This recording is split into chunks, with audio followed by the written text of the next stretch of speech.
Assalamu alaikum and hi viewers, this is Sajad Hussain and you are watching my YouTube channel. Viewers, today we are going to study a poem by John Ashbery and the name of the poem is The Painter. And John Ashbery is an American poet and he is one of the most influential and innovative poets of American poetry in the 20th century. And his poetry and particularly this poem is popular because of surrealism. Now, what is surrealism? I'll explain it to you later on. So, surrealism is an important device that has been employed by him. Now, this poem is in the form of free verse. Let's start the poem. Sitting between the sea and the buildings, he enjoyed painting the sea's portrait, but just as children imagine a prayer is merely silence, he expected his subject to rush up the sand and seizing a brush, plaster its own portrait on the canvas. Now, the persona in the poem is a painter and he is an artist and he sits between the sea and the buildings and he wants to portray the sea. Now, this is something highly idealistic, this is something that is anti tradition, this is something that is iconoclastic. This is what suggests that the persona, the character in the poem is anti tradition and he is a non-conformist. He does not want to abide by the traditions and the practices of the old times. In fact, he is rational in his thought and approach, so he wants to paint the sea.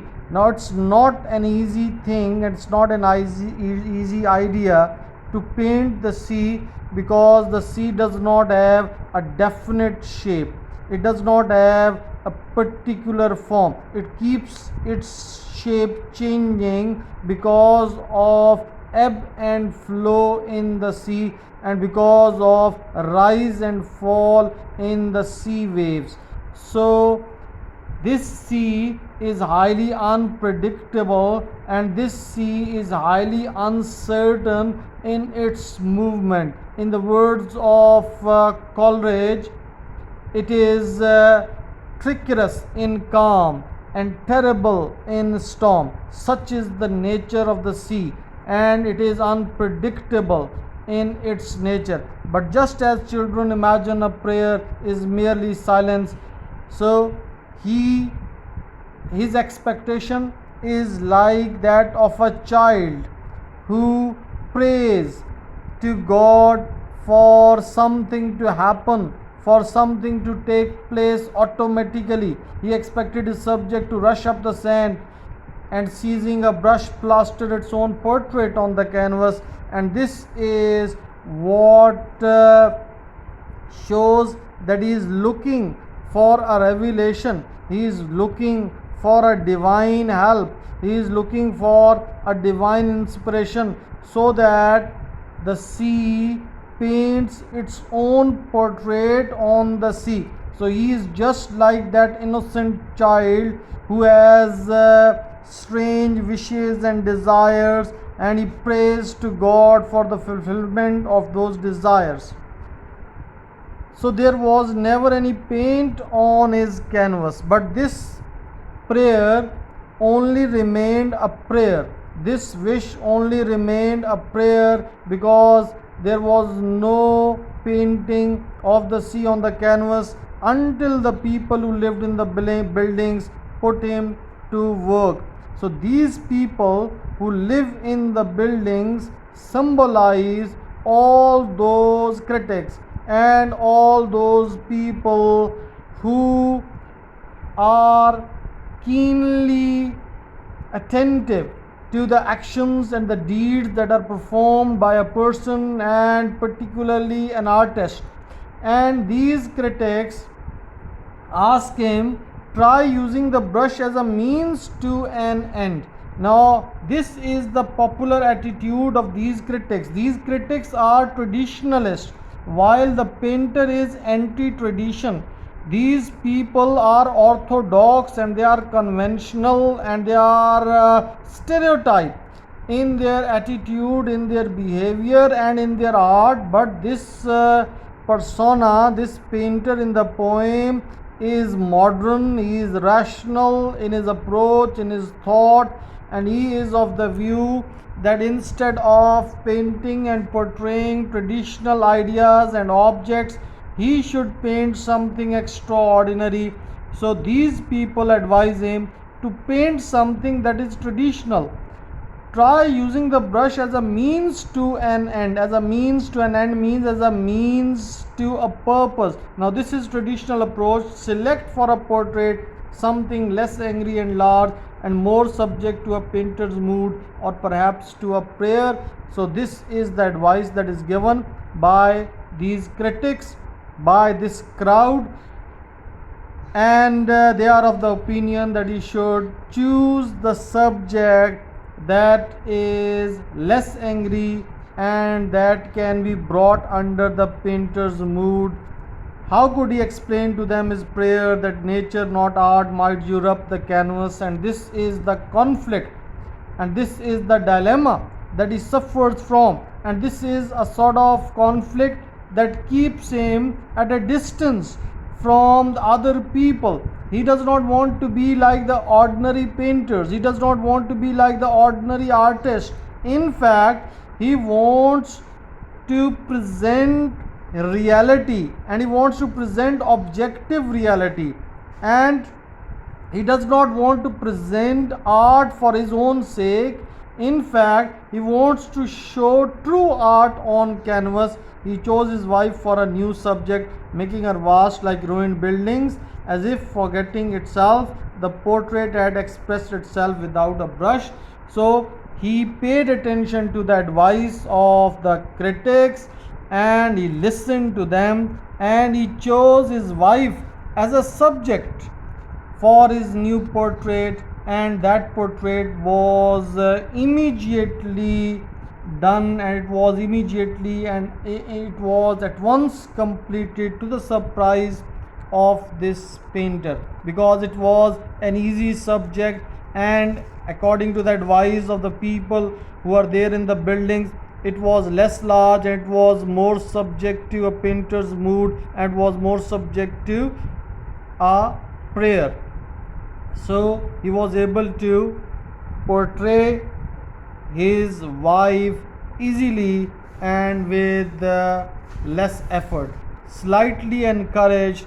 Now this was a sort of encouragement, this was a sort of inducement for this poet. He dipped his brush in the sea, murmuring a heartfelt prayer. My soul, when I paint this next portrait, let it be you who wrecks the canvas. Now he wants to once again portray the sea, and this is the next portrait that he has decided to make, and this time he prays ardently that his soul might usurp the canvas, his soul might appear on the canvas, his soul might become a part of the canvas, which means that he does not believe in superficial art. He believes in the reflection of his soul, in the reflection of his spirit, in the presentation of his paintings, in the presentation of his art. The news spread like wildfire through the buildings. He had gone back to the sea for his subject.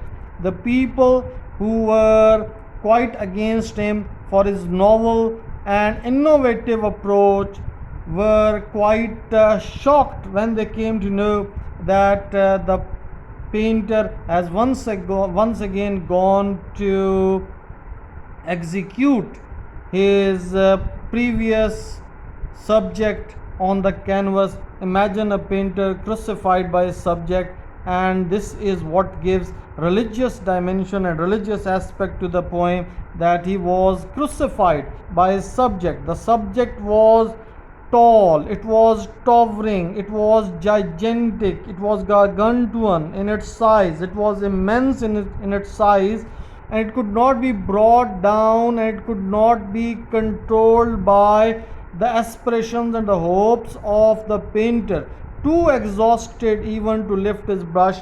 So he was tired to death, he was beaten to death by all this practice, but he was never successful in his effort. He provoked some artists leaning from the buildings to malicious mirth, and when he was exhausted and when he was too much tired, some of his fellow artists who were there in the buildings and who were peeping at him and who were observing him and who were having a close glance at him, they were inspired and they were motivated to a malicious, a hateful, a prejudiced joy. There was a sneer at their faces. We haven't a prayer now of putting ourselves on canvas or getting the sea to sit for a portrait, and this was their response.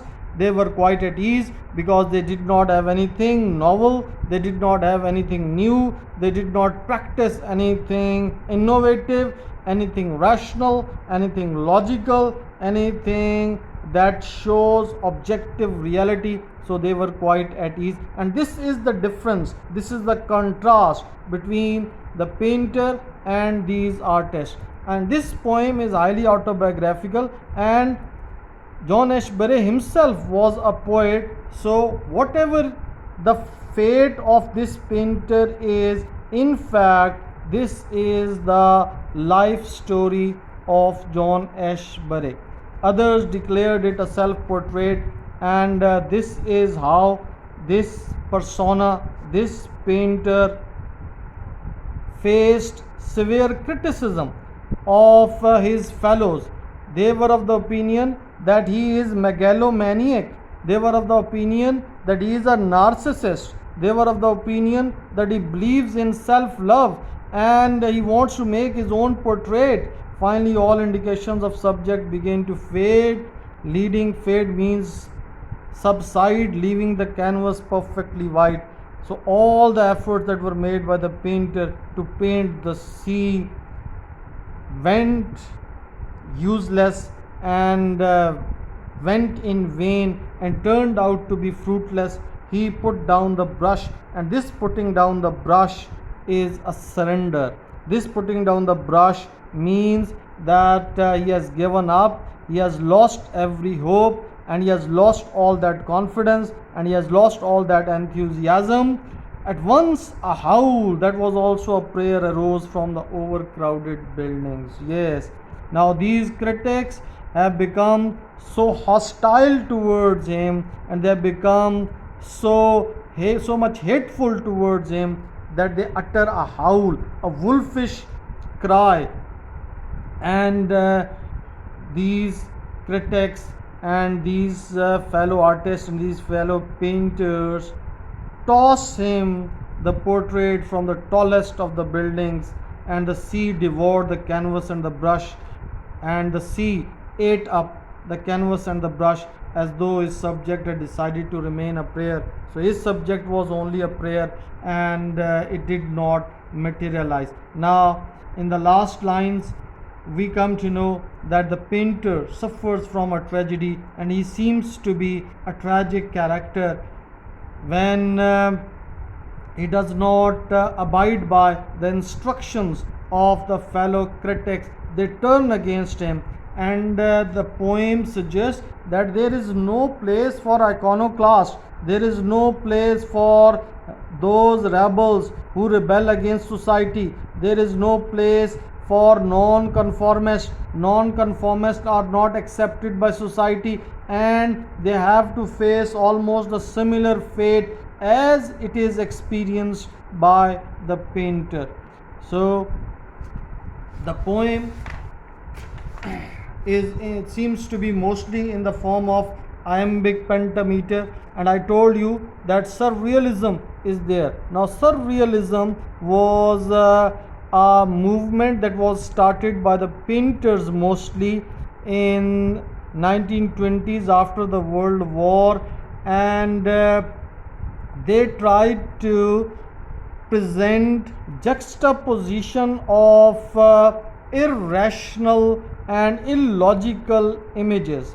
and in this effort, their purpose in fact was to put an end to political tyranny and victimization, and this is how they gave vent to their feelings, and they in fact rebelled against that tyranny and victimization, in which an artist was thought to be a propagandist by the political governments, and he was thought to be a puppet in the hands of the rulers.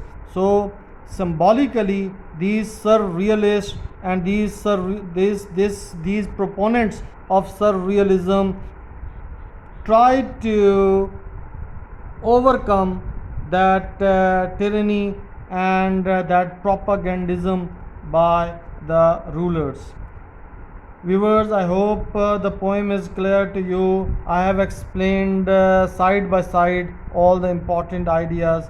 Hopefully, this will be quite helpful. Thank you very much.